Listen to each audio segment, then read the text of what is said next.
हमने सरकारी ठंडे बस्ते में डाल दिए, तू मुद्दे की बात कर रहा। बंगाल में क्या हुआ, खेला हो गए, और यहाँ क्या, यहाँ खदेड़ा हो गए, तो खदेड़ा होगा बीजेपी का। सरकार ने आपका मुद्दा ठंडे बस्ते में डाल दिया है। हमने सरकारी ठंडे बस्ते में डाल दिए, तू मुद्दे की बात कर रहा। हम कद कह रहे, जब सरकार को मनसा हो, आज नहीं तो कल, कल नहीं तो परसों, ऐसी भी क्या जल्दी है, आंदोलन चलेगा बरसों।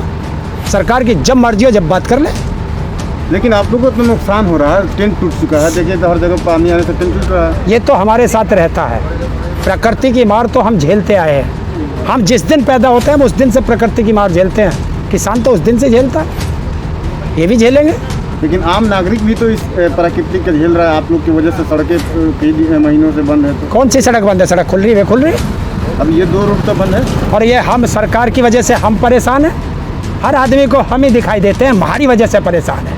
कभी सरकार से पूछे कि ये नालायक सरकार, तेरी वजह से भारत का किसान परेशान है, उससे भी पूछा है। आप जिन सरकार को नालायक कहते हैं, उनके फॉलोवर, उनके चाहने वाले तो कहते हैं देश मजबूत हाथों में है, देश विकास कर रहा है। तो अच्छा, और फिर ये कौन है जो विरोध कर रहे हैं? ये कौन है? ये आप लोग को तो नकली किसानों लोग बताते तो हैं। नकली किसान है तो सड़कों पे क्यों है? ये जेल में क्यों नहीं? जेल में भेजो। अगर हम नकली किसान हैं तो जेल में भेजो। नकली किसान को जेल में अगर नकली है तो सरकार तो डाल ही रही है, डाल ही रही है। हाँ, तो डाल लो। तुम्हें तो गए थे, हमारे तो राकेश टिकैत जी भी गए थे और किसान भी उनके साथ गए थे, फिर डाल देते सबको जेल। भेज के देखो जेल, जेलें कम पड़ जाएंगी हिंदुस्तान की। आप लोग सड़क पे आंदोलन कर रहे हैं और आप हरियाणा में जाकर थाना में आंदोलन करने बैठ गए, धरना देने बैठ। जब आदमी थाने में बंद है तो आंदोलन करने कहाँ जाएंगे? हम तो दिल्ली जा रहे थे, सड़क पे सरकार ने रोका, बैरिकेटिंग हमने लगाई, सरकार ने। थाने में ही टेंट काट दिया तुमने तो। अरे थाना किसका आयो? थाना किसका? हमारी जमीनों पे बना, जो थाने में नौकरी कर रहे, हमारे टैक्स के पैसे से तनख्वाह ले रहे, तो थाना हमारा किसका? अरे इस देश का प्रधानमंत्री भी हमारे टैक्स के पैसे की तनख्वाह लेता है, हमारा तो वो भी नौकर है। लेकिन वो अभी देश के प्रधानमंत्री बोल रहे हैं कि अभी मैं देश की समस्याओं पे ध्यान दूं या किसान आंदोलन पे मैं ध्यान दूं। देश की समस्या पे कौन सा ध्यान दिया? कौन सी समस्या सोल्व करी है? देश को बेचने की समस्या है, कुछ और बच गया बेचने के लिए? देश कोरोना महामारी से लड़ रहा है और ये बंगाल का चुनाव लड़ रहा है। देश कोरोना महामारी से लड़ रहा है और योगी और मोदी में तकरार चल रही है, ये समस्या है। कोरोना की आप बात कर रहे हैं, अमित शाह जी कह रहे हैं कि पीएम मोदी के नेतृत्व में बहुत जल्दी हमने जो है कोरोना की लहर को जो है काबू में कर लिया, उसे हरा दिया। क्यों? मोदी ने कौन सा हाथ लगाया उसमें? मोदी ने एक काम और कर दिया था, देश की ऑक्सीजन और बेच दी दूसरे देश को, देश की वैक्सीन और बेच दी दूसरे देश को। ये मोदी का नेतृत्व है। और मोदी और योगी ने लाशों के ढेर लगवा दिए गंगा में, हिंदू धर्म की कब्रिस्तान बनवा दिया इन्होंने गंगा के किनारे। ये देश सुरक्षित है?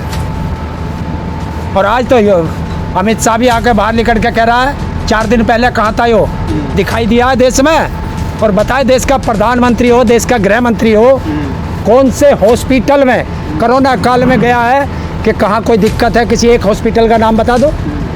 और पूछे, मोदी से भी पूछ और उस तड़ी पार योगी उससे भी पूछ, अमित शाह से, कि 7 साल देश में सरकार हो गई, कोई हॉस्पिटल बनाया हो,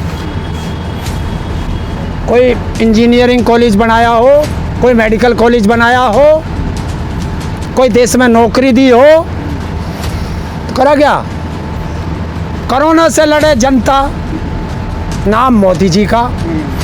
दवाइयों को तरसे जनता, नाम जनता का। अरे ताली कप्तान को तो गाली भी कप्तान को ही मिलेंगी, बता दो उसे। बंगाल में हुआ वही काम यूपी में होने। देखिए, बंगाल में वहाँ के लोगों ने बंगला भाषा का शब्द दिया था, हम उत्तर प्रदेश में हम हिंदी भाषा का शब्द देंगे।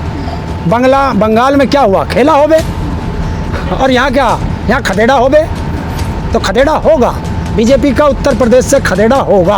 अच्छा, ये कन्फर्म है, लिख लो।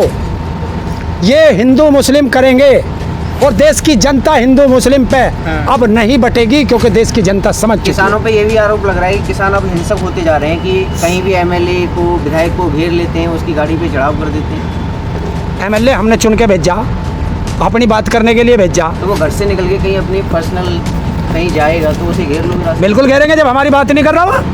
अरे हमारे पैसे से तनख्वाह ले रहा, हमारे पैसे से सारी सुविधा ले रहा, हमने उसे विधानसभा चुन के भेजा, हमने उसे संसद भेजा, और हमारी बात नहीं सुनेगा तो घेर के ही तो कहेंगे। बाहर ही तो मिलेगा, घर तो वो घुसन नहीं देता, तो बाहर ही रोकेंगे उसे, जहाँ मिलेगा रोक के बात करेंगे, काले झंडे दिखाओगे, नारे लगाओगे। हम कौन सा उसके चांटे मार रहे हैं? ऐसे बात बन जाएगी हैं? तो विरोध तो करेंगे भाई। आने वाले यूपी चुनाव में बीजेपी का भयंकर तरीके से विरोध करेंगे। सफाया बिल्कुल सफाया। लेकिन वो लोग तो दावे कर रहे हैं कि फिर से 2022 में बीजेपी की सरकार बनेगी यूपी में। देखिए, गधा कभी ढेचू ढेचू कहना छोड़ सकता है? नहीं छोड़ेगा ना। जब भी गधा तुम्हें मिले, डंडा मारना उसके, वो तुरंत ढेचू ढेचू ही करेगा। लेकिन आप तो गधे तो ऐसे ही बोलते रहेंगे। देश की जनता है, लेकिन आप- ये जनता वोट देती है। तो आप- मैं कहने लगूं कि मैं तो अब जीतता ही रहूंगा, हमेशा मैं जीत जाऊंगा। अगर जनता नहीं चाहेगी तो मेरे जैसी की औकात क्या? तो ये देश की, उत्तर प्रदेश की जनता का निर्णय है कि हमने बहुत लाशें ढोली कंधों पर, बहुत गंगा में बहा ली। अब हमें ऐसी सरकार कभी नहीं चाहिए कि जो हमारी बेटियों के साथ बलात्कार भी होगा और रात को 2 बजे जलाई भी जाएगी केरोसिन डाल के। तो ऐसे नालायक सेवक मुख्यमंत्री या एमएलए, विधायक, सांसद हमें नहीं चाहिए। आप एक तरह से योगी आदित्यनाथ जी का गधा से तुलना कर रहे हैं। वो तो भाई योगी है, तो आप उनका गधा से मैं तुलना कर रहे हैं। क्या योगी आदित्यनाथ का आपने गधा का भी जिक्र किया, उन गधा से तुलना कर रहे हैं, हालांकि वो तो योगी जी है ना। अच्छा, और हम कौन हैं? हम खालिस्तानी हैं, हम आतंकवादी हैं, हम टुकड़े टुकड़े गैंग हैं, हम नक्सली हैं, हम माओवादी हैं। तू तो हमें कुछ भी कह, हम तुझे एक हिंदुस्तानी जानवर का नाम भी नहीं दे सकते। इंसान को इंसान कहिए, जानवर का नाम कैसे दे सकते हैं? तो आप हमें खालिस्तानी कैसे कह सकते हैं? बता, हिंदुस्तान के किस नक्शे में खालिस्तान? 2022 में क्या हरिंदर ताऊ चुनाव लड़ेंगे यूपी में? बैंक में खाता नहीं, सरकार से पेंशन नहीं लेता, सरकार से सम्मान निधि नहीं लेता। एक और ताऊ के पास जो वो टिकट भरते हैं डीएम से, जो खरीद के लाते हैं, वो 200 रुपये 500 रुपये का कितना है, उतने पैसे नहीं। तो क्या ताऊ चुनाव लड़ेगा? कभी नहीं लड़ेगा। लेकिन आरोप तो लगता है किसानों पे कि वो 2022 और 24 की जमीन तैयार कर रहे हैं। अब यार, आरोप तो किसी पे भी लगा दो, आरोप लगाना उनका काम है। किसानों का काम है अपना काम करना। हाँ, 2022 में अभी जहाँ से मुझे उम्मीद है कि सारे किसान प्रचार में जाएंगे बीजेपी के खिलाफ, चुनाव प्रचार करने। चलिए ठीक है।